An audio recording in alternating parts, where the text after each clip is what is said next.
Josh's birthday, so wish him happy birthday. Happy birthday, Josh!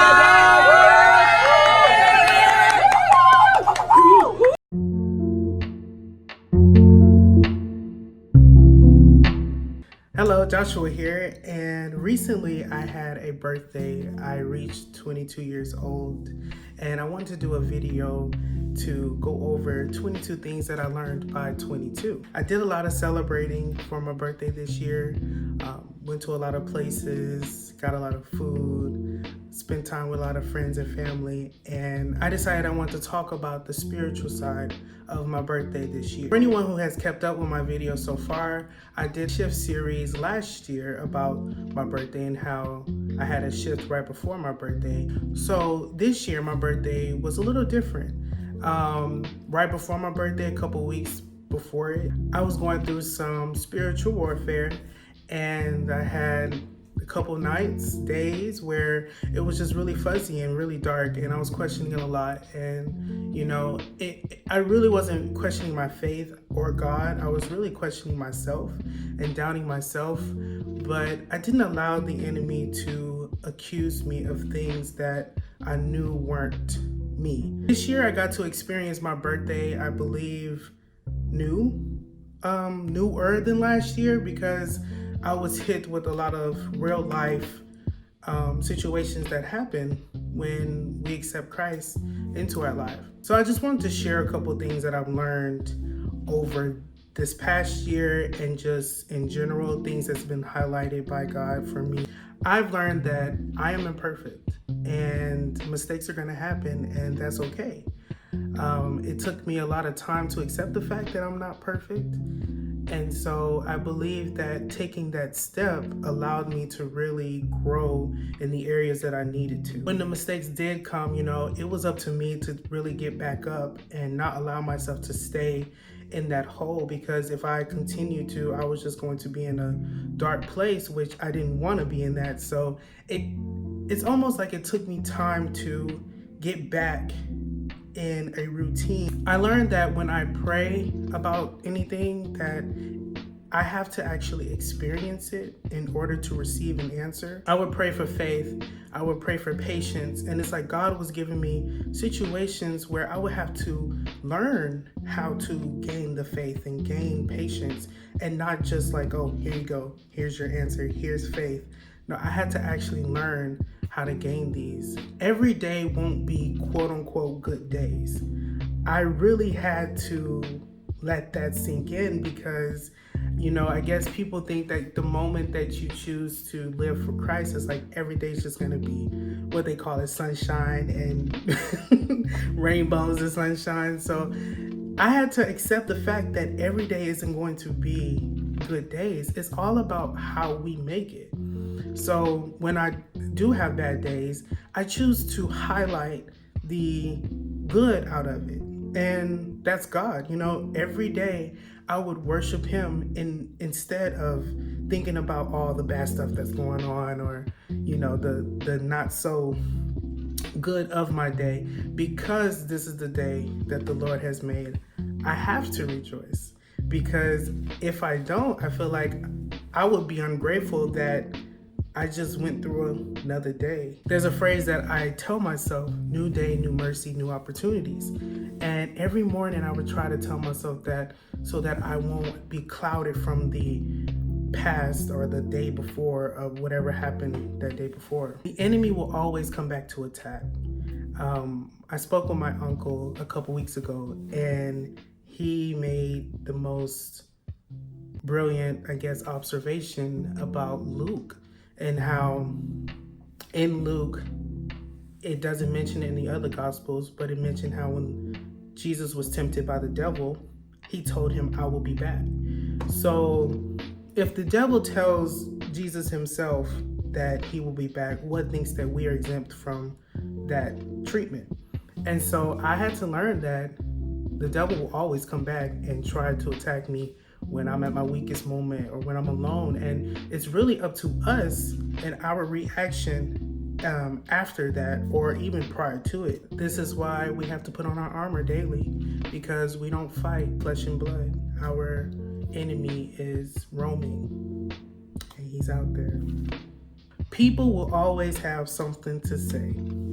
No matter how good you are at something, no matter the good that you do in something, people will always have something to say. And I had to learn that the hard way. Loving myself helped me to love God and others more. I've had some insecurities for a while, and when I got to actually love myself for who I am, for what I look like, I was able to love God first more because he lives within me and I'm his creation, I'm his son. When I look at others, I get to see God. It's okay to not understand. I know that's really hard for some people to understand because we always want to get the answer fast. We always want to know. We always want to be in control. And so I had to let go of the fact that I won't understand. And there's some things that is not meant for me to understand. And so I usually ask people a lot to help me to understand certain things that they may understand. I believe that us not understanding everything allows us to grow faith, because faith is being blinded and walking. It all goes together with not knowing what's next, not knowing what's my next step. Just having that faith that God is in control and not me. Be quiet and think before responding. I've been challenging myself to really go into that reaction period. So whenever something happens, you always get a reaction period before you make the decision. I believe that I'm learning now to really think about things before I react or speak upon it. Honesty creates a safe environment. I know in my past, I used to lie for no reason. I knew that because I was living a double life, I had to hide. And with hiding, there's a lie. And after every lie, there's another lie to follow up for that lie. So what I'm going through may be about or for someone else. I used to always ask myself, God, like, I've been through this last year, why is this still here? And what I've been learning lately is that maybe this is helping me, even if I don't feel it, to equip me to help others in the future, those that may be going through something currently or has gone through it before. The more I submit to God, the more attacks come. And I've had a situation where, multiple situations where I will have great moments with God in praise and worship, in my word, in prayer. And it's like the next day I would get an attack. And I would get so frustrated. I'm like, why is this always happening? But my grandma used to always tell me, if the devil not messing with you, that means he got you.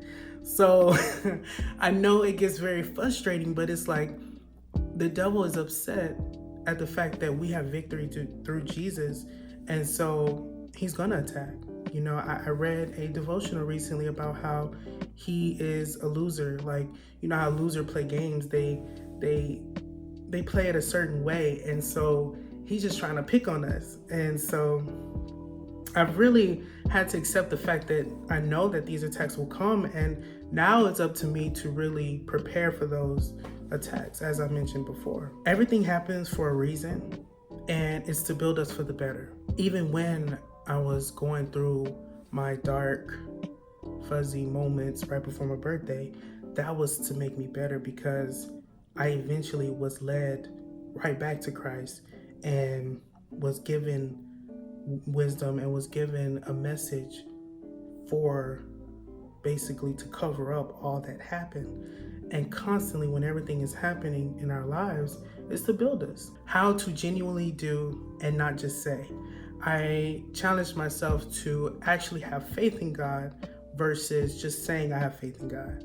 I challenged myself to actually forgive people and not just say I forgive. And I know it takes time to really genuinely do that. And I feel like I'm learning how to actually do those steps and not just saying that I do. It's a deeper, more eternal process versus just saying it. God is with us wherever we go. I like to remind myself that all the time, because it may be, for me, I know it was hard for me to understand that, but that's one of my life verses is Joshua 1:9. And I stand by that because he's with us. I challenge myself to I keep saying that a lot. I do challenge myself because they say that you are your only competition. So I challenge myself to really see God in everything because I know that He surrounds us. All my hope is in Jesus. I say this because I've learned that I can depend on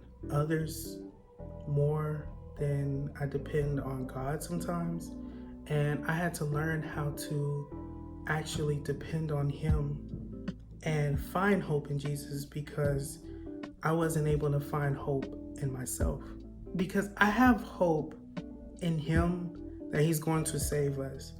And for those that know and don't know, Revelation is one of my favorite books because it really shows more about who He is and how He's going to save us. And so that gives me hope to know that this is temporary and that we have a Savior coming to save us one day. And I look forward to that all the time. Ask anybody.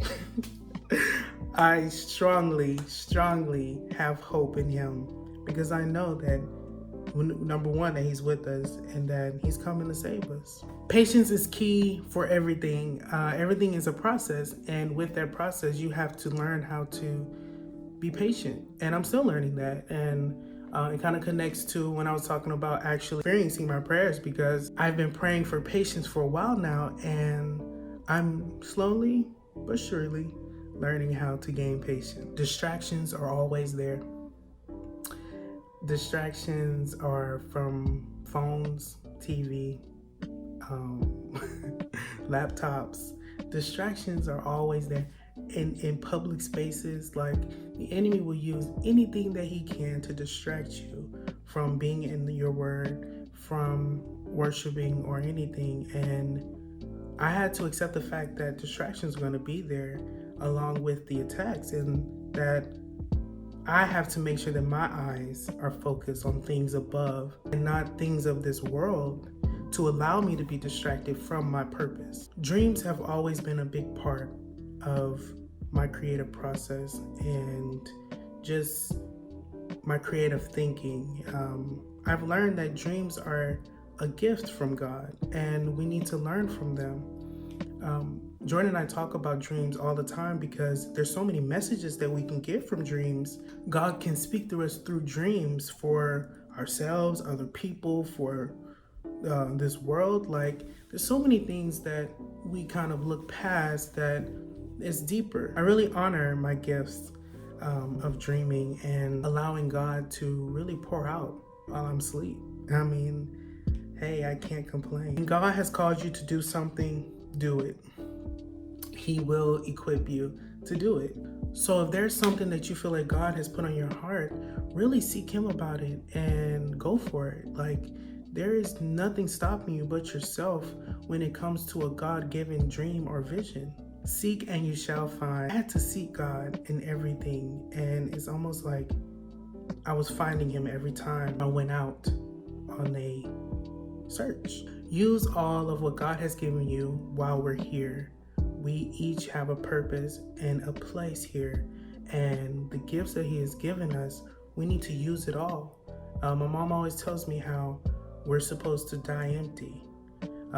We're not supposed to have these dreams and products and different things that's going to help other people with us when we die. Like, pour out while we can. She always tells me also to work while it's still daytime, and I believe that when you really allow God to use you for Him, He'll provide in so many different ways. And lastly, we are all learners. The moment when I understood that we are all still learning, it was like an eye-opener. I saw my parents different. I saw my grandparents different. I saw many different leaders that I looked up to different. It was almost like God was showing me that we are all on the same level and we are all learning from each other. We are all learning still as we go through life, like that no one's perfect and that we all have an end goal and we all have the same end goal. We may have different streets to take, but the destination is the same. So I hope that you can receive something from this video. I will be posting weekly. Don't forget to like and subscribe. Always remember to think positive and be kind to others. Thank you. God bless.